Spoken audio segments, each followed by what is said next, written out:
popular question was, what kind of polisher can I go out and purchase, team it up with a pad, team that up with a polish, and turn the paint around on my own car? I have some swirling, some imperfections, light, a little bit of oxidation, a little bit of dullness. So this video today will show you how to get that done. I'm going to make this as easy for you as I can. I have a couple panels. I have three to be more specific. One panel with hard clear, one panel with moderate or medium hardness of clear coat, and one with soft clear. And I'm going to bring in that panel one at a time and show you what polisher you could team up with what pad and what polish to turn it around, and I'll show you how to do it. So let's get this started. The very first panel, we're going to bring in a dark blue color. It has hard clear coat, and as you can see, using the shop light, it's stressed. It's troubled clear coat, has scratches, marring, it's dull.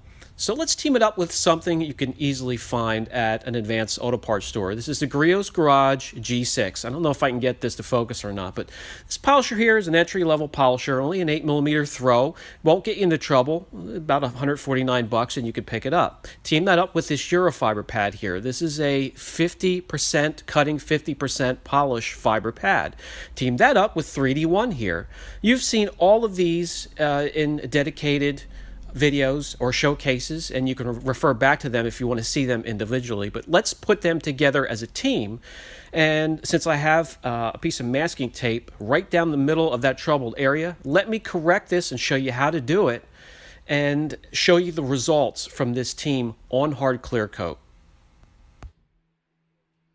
All right, what I'm going to show you right now is how I prime the pad. One of two ways that I prime it: working some of the product into the fibers, just rubbing it in. Or here's the Chemical Guys pad conditioner. 2 quick sprays or mist it onto the pad, rub that in, and then you can add your product, 2, 3, 4-piece sized drops to the pad, depending on how large of an area you're going to work. Again, personally, it's just my preference. I do not like to apply a dry pad to the surface. So what we're doing here is just dabbing out the product, and we want to spread it out on low, the first lowest speed setting. Spreading out the abrasives on the area you're working on ensures a nice even cut across the panel. And now we can crank it up a bit. My favorite sweet spot on most polishers, between the 3rd and 4th speed setting. That normally is a sweet spot for the least amount of vibration for the polisher, the most energy you can get to the pad without raising or spiking temperatures too high on the panel. We talked about temperatures a lot on the channel. You don't want temperatures spiking in the area you're working on higher than 20 degrees of what the ambient temperature is for the rest of the panel. It's just too much stress for the clear coat. So we're moving back and forth. You want to keep the polisher moving. As I mentioned talking to some of you in person, you don't want to hover over one area too long with the polisher. That'll get you into trouble, either burning through the paint or spiking temperatures. You can see my left hand just guiding the polisher, not a ton of pressure, just a little bit of pressure through my thumb, and we're moving at 1 inch every second or 2. That's called correction speed.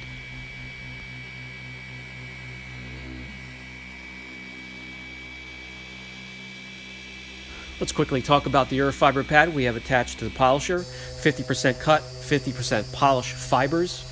This pad usually works perfectly for clear coat that is in between medium and soft, all the way up to in between medium and hard. Real hard clear, real soft clear, the pad does not get along with so well. On softer clear, it can leave a little bit of hazing behind because the clear is just too soft.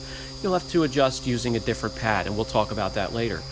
On harder clears, sometimes the Eurofiber pad just doesn't have enough oomph behind it to get some of the imperfections out. And you need a little bit more of an aggressive pad, microfiber or wool. As I bring you in close so we can remove the residue and I can show you the progress we made, we could talk about 3D1 real quick. And I have a designated showcase which really goes into detail. You can revert back to that, but no fillers. It's just straight up correction, and you team up the right pad with that on your clear, depending on what type of imperfection you want to remove, and it's a one polish system. And as I remove the masking tape, you can see the huge difference it made with a crisscross pattern, and that's equal to 2 passes. Yes, you guys can make this type of improvement on your car. Just following those instructions with that type of polisher, which was just an entry level polisher, that polish and that pad.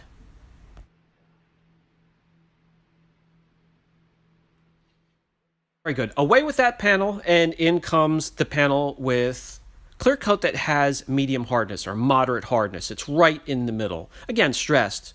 So we're going to pick up the Harbor Freight's Bauer polisher. They have two. This one here is what I would recommend if you're just starting out. It has the 8mm throw compared to the 20mm throw of the other larger unit.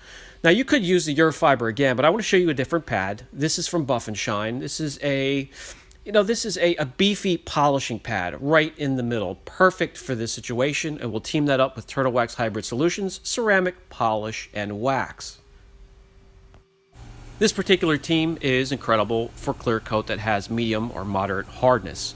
And then the next question I usually get is, how can I tell what the clear coat is on my car, hard, medium, or soft? The best way, if you're not sure, is to do a test spot. An inconspicuous area up in the roof, down below on the lower rocker, and if you're using a correction fluid or a polish that is known to be not very aggressive, and you can look that up easily, just Google it, and if it corrects the imperfections you're going after real quick without hardly any effort, more than likely that clear will be rather on the soft side. If the imperfections are hardly improved whatsoever with a pass or two, more than likely that clear is going to be stubborn and hard. It's almost useless to throw makes and models into categories these days because it's changing from year to year. For the most part, there used to be a rule of thumb that GM was hard, stubborn, but that's not always the case. Now they have tinted clear that's softer. And just every year, the clear coat on GM is getting thinner and softer to begin with. It used to be that same category for Ford and Dodge. Some of the German cars used to be a split, some soft, some hard, and that's changing from year to the year. A lot of the Asian cars and Jaguar, very soft. That seems to be continuing in that trend. They're actually getting thinner and softer. So again, a test area is going to be the best way for you to find out.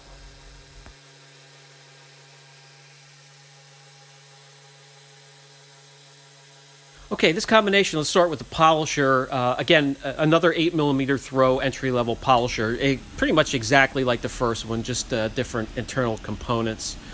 The pad itself, this one is a foam pad. As we get to wipe off the residue and check our progression, I'll rip off the masking tape.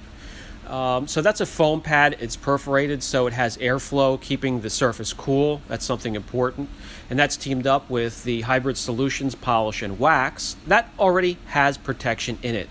So with this combination, you're doing multiple steps at one time. You're turning around from this to this, and you're also laying down protection of Carnauba polymers and SiO2. And this, again, you could do by yourself, that easy. All right, let's move on away with that panel, bringing in the Subaru hood here. So this is soft, thin clear coat. Again, troubled. So we're going to team this up with another entry-level polisher, and this polisher is from MaxShine. You can find this on Amazon. You can easily order and have it at your house within a day or two. Teaming this up with MaxShine, they make their own pads. And you can see the color scheme down here below the system, and that'll tell you what type of polisher to use. We're going to team that up with the correction cream of the LVR 503. So another pad-dependent correction-only polish, and we're going to use that on this softer clear coat. So let me put on the pad. We're going to prime it. We're going to get to work. Now, a question I get asked, how much does a combo like this cost? Polisher, the pad, and the correction liquid itself, an average maybe of $175. But if you compared this to taking it to a detailer, some of my packages start at $500. So that's on the lowest end. It's a huge comparison. Doing it on your own, it's going to cost you a little bit of time, but the reward is the turnaround. I guarantee you're going to be hooked on detailing once you've corrected your car and make it look incredible. And also you're going to save some money.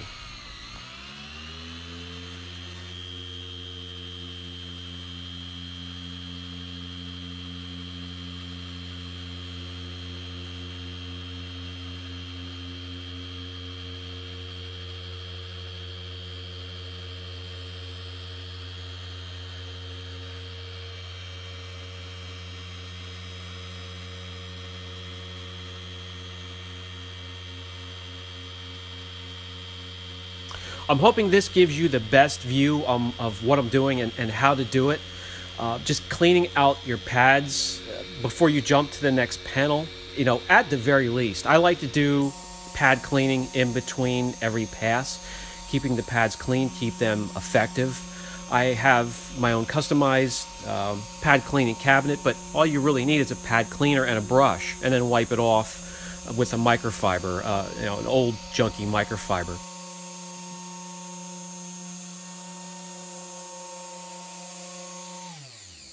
Okay, let's remove the residue, and you'll notice on every one of the areas where you worked on, not perfect, but an absolute huge turnaround.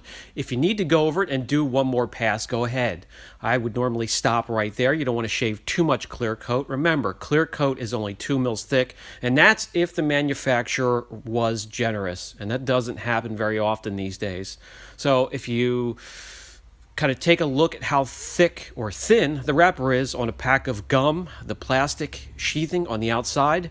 Clear coat's thinner than that. So that's what we're removing imperfections from. I don't want to scare you. I just want to sort of educate you on how thin that coating is. But you could absolutely make this type of turnaround with removing a small amount of clear.